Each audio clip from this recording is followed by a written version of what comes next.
What does one say to an ancient Nephilim ghost? I suppose you start with... Man, you are one pathetic loser. Hello, my friend. Stay a while and listen. What's going on YouTube? It's Filthy and we're back with another video. Season 28 PTR Diablo 3. This is a UE GR speed guide. As you can see at the bottom here, we've just done 110 in just over 2 minutes with a nice map. Footage in the background will show that we've just done about 5 or 6 3-minute clears in a row, sub 3 minutes, each one breaking the last time. A lot of fun to play, really good AoE coverage. Going to show you the build, how it's been buffed, how we're running it this season, how the season theme impacts it, and all that sort of stuff. Before we do get going though, as always guys, thumbs up brightens my day, and let me know how you plan to start a Demon Hunter. Now I know people are going to ask questions. We're going to get, is this stronger than the Tal'Rashi Wizard? Probably not. I haven't played Tal's yet on PTR. All I've done so far is the Necro Bone Spear, the Natalia's, which is obviously busted and needs a rework, and this UE Demon Hunter Multishot, which is really powerful. Now, the reason I haven't covered Natalia's is because it's going to get reworked. It's probably going to get patched either the day I'm recording this video or in future days because it's busted with its shadow 2-piece interaction. I think it's also kind of busted because I think some of the runes are applying and shouldn't. So really, I don't quite know where Natalia's is going to be, so it seems a bit silly to do a video on it at the moment because it's going to change. What isn't going to change is this UE Demon Hunter. Now, what has happened is this has got an absolutely massive buff on its 6-piece because your generators, Multishot and Vengeance, used to deal 350% increased damage per point of discipline you have. It's now gone up to 1700. It is a huge kick, which allows us to do the 110 in 2 minutes. So really fast build, really great to power up your Demon Hunter because Multishot's just got tremendous AoE coverage. Your 2-piece, you get 2 additional hatred and 1 discipline when you hit with a generator. You do tend to take a generator. You need a generator for your focus and restraint proc anyway, so you do get a bit of discipline back and a bit of hatred. We get 60% damage reduction, basically if nothing is within 10 yards for 8 seconds. We also get 60% damage. This is this little icon here, down here. Now, what we're going to do is we're going to take Focus and Restraint, so we proc this with Evasive Fire. I think you can pick any that you want. Generator, I don't think it terribly matters. And then we've gone for the Multishot Arsenal Fire Rune. I think this has got the biggest coverage, but it's what we've been playing with. Because it also allows us to take the Syndicate and the Cube for the 30% resource cost reduction, which allows us to spam out Multishot quite a lot. So that's one of the reasons for Fire. Now you could put the Syndicate on the character because it does roll natively with 20% up to 20% fire damage, but the problem is it doesn't roll with max discipline on the secondary, and max discipline is how we do our damage. So you want max discipline on your chest. We're missing one point here. We've only got 11. It should be 12. You can get max discipline on your Yang's recurve bow. You can get max discipline on your Dead Man's Legacy. Again, we're missing a point here. Should be 12. And that basically combined with the prep invig, which gives us a 20-point increase on discipline, means that we can do pretty good damage. I've got discipline 84. As I say, it should be higher if you're going to perfect this completely. I just don't have the PTR patience to squeeze out every single last bit of juice. Now, importantly, this does work on discipline in your actual orb. So if you empty your discipline, you will not be crushing GR 110 in 2 minutes. You'll be doing little paper flicks at the enemies, so don't do that. Don't run out of discipline. But with the nuttiness of the potion that we've got, quite a lot of the time you're getting either the resource pylon, which will just give you just infinite resource pretty much, plus with the Syndicate doing 30% resource cost reduction, plus the Paragon resource cost reduction, plus the resource cost reduction that rolls natively on a Yang's. We are pretty good to go. If you are running out of hatred, which you shouldn't, but if you do, you can swap companion onto the back companion, which would give you hatred as well.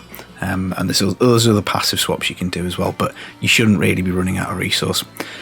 What else have we got? So we've got the Yang's Multishot attacks 50% faster and increased damage by 200%. Obviously, huge modifier.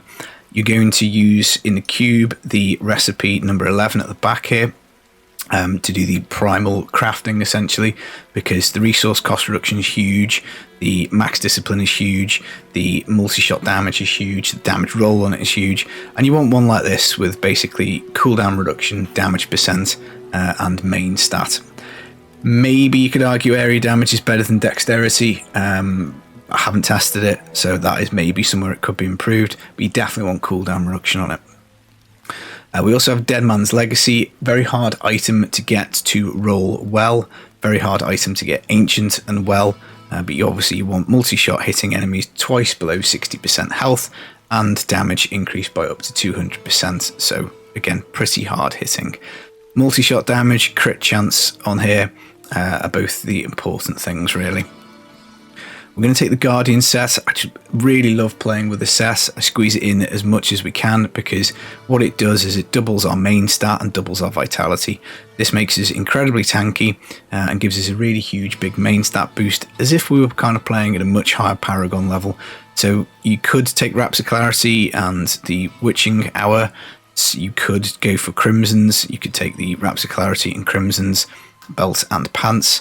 But what I've found is that the Guardian set just makes everything tankier and adds an awful lot of damage. At some point it probably would be more efficient to take Crimsons. I don't know when that point would be, how many Paragon points, but it would probably be a fair amount. So this is what we've been doing. The Guardian's braces, the Guardian's belt, giving us some damage reduction as well on the set. You want fire damage and crit on your braces, and other than that, defensive stats on the belt. We've also got squirts. This has got really good uptime because as we're spamming our potion, because of the season theme effect, every so often we will get a shield pylon, and that with the flavour of time for the follower will last ages and pretty much the entire rift.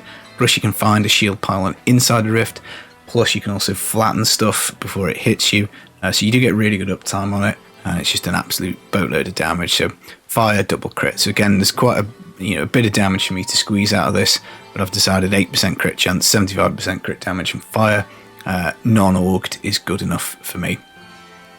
On the helm you want to take multi-shot damage and crit chance, on the boots you want to take multi-shot damage, on the gloves you probably want cooldown and double crit, because you want on your focus and restraint double crit and then damage. Again, you want both of those ancient, double crit and damage, because you want to take your cooldown roll off here and plop it on your gloves if you can, but I haven't. Cooldown wise for perma, uptime and vengeance you need about 38-39%, so we're a little over on 40. Plus again, don't forget with the potion spam we also get cooldown reduction pylon and also the cooldown reduction shrine, so you don't quite need that much cooldown. We do have the follower with a Guardian set on as well, which is just a way of getting it very close to the 24,000 int without bothering to fill in the rest of the items, because we're super lazy. That will, when you pick the cooldown skill on there, give you up to 10% CDR, so that really does help out a lot. We've got all res gems in the pants and also in the chest plate. Again, you want as few armor rolls as possible, you want all res wherever you can get it, and vitality. Cooldown is another area you could go for on shoulders. At the moment I've decided to go for dex, vitality, all res, and picking up some area damage here. Legendary gems are the Bane of the Trapped, so we get increased damage when anything is close for this. We do also take the passive that would activate it as well, which we'll show in the passive, so this is just more damage all of the time. Zais for more damage when we're further away, which synergizes with this UE bonus here. And then we've also got Bane of the Powerful, more damage once we've killed our first elite, a little bit of elite damage and elite damage reduction, which is always nice. So I think that covers the gear. Aside from the Mage Fist, we've got a Rogue in the cube to make up our Guardian's bonus, so we may as well pick up 20% fire damage here. I can't really think of anything else better to take. I think possibly you could go for a Guardian's Helm and wear the braces and then do a Witching Hour and get rid of the Mage Fist gloves. Whether that would be the same damage wise, I'm not sure. Guardian's Helm is really difficult to roll because it comes with native move speed, so I think you're probably going to end up playing it like this, but that's something that we could fiddle around with. If anyone's got any ideas how to make this do even more damage, that would obviously be greatly appreciated. Looking at the skills, Evasive Fire Focus is what we've taken. As I say, I don't really think this makes any difference. So pick whichever generator you want if you don't like this one. Multishot Arsenal, the Fire Rune, Fire and Rockets. I think we have to take Ballistics because this just ends up doing more damage. Again, if that's not right, somebody can correct it in the comments. Prep Invig is giving us a Discipline Restore, so we press this if we accidentally screw up and run out of Discipline. And it also gives us the 20%, or 20 points rather, increase. Companion, Wolf Companion, when we pop this, we get a little bit of extra damage. So try and pop it on Elites, try and pop it when you're in an Ocular Circle, try and pop it when you're in the pink Triune Ring, which gives you extra damage. If you do struggle for resource, you could go back Companion, which would generate Hatred. I did start off with this, but then found, actually, do you know what, we can move over to the Wolf for some more damage. Smokescreen Displacement is how we get about the map, so 100% move speed when we pop it. I guess theoretically if you just spam this continually, you will run out of Discipline, so just keep a little bit of an eye on that. And it can get you out of trouble if you're about to get walloped by something. Vengeance will give us more damage, and it also gives us 50% damage reduction with the Dark Heart Rune. In terms of passives, we have got the Thrill of the Hunt, so Hatred Spenders, which Multishot of course is, will give us the 80% slow. That activates Bane of Trapped, it activates Claw of the Weak, so it does another 20% damage. Ambush to try and flatten stuff above 75% health, gaining an additional 40% damage. And then Ballistics, as we say, for the rockets. No cheat death because we're pretty tanky, we're a range build, and we can also take the cheat death with the Follower. Follower's got the token Can't Die, of course Slaver of Time, of course Nemesis Braces, and she will need a Rogue if you're going to do the Guardian Cheese, and an Oculus is always a good idea. This Oculus is terrible, it's I think the lowest possible roll we could get. Well done, Filthy. That is just fantastic for the video. Having a look at the Altar of Rites, the resource on crit also, it does come in quite clutch on this. So if you decide to build Multishot early before you have filled out your entire altar, then that is a pretty good one to get, because when you crit, you're going to get resource back, which is handy. Again, I didn't play it without the altar fully unlocked, so I can't say how much of a difference it makes, but I'm guessing it's probably quite impactful. And yeah, I mean, I've done a guide on the altar, I'm not going to sit here and repeat all the nodes that do damage and stuff, but it is tested with the altar completely fully unlocked, which is nice. In terms of augments, I think everything that we've got that is ancient, that is nice, I've put 100 level augments on. On season, obviously, you'll have 125 level augments, so that will be a little bit more juice. Paragon used was just under 1200. We did use all of it. I didn't bother taking any out. In terms of where it fits, it's felt very similar to the Bone Spear, probably a little bit better, but bear in mind I am a few hundred Paragon higher with slightly better gems, so Bone Spear, if I went back and tested it, might be kind of similar. But it's really nice to get this 110 potentially screen flattening build, which is really good. At some point I will probably make a key and bounty guide for Multishot because I do enjoy playing it. It is a lot of fun.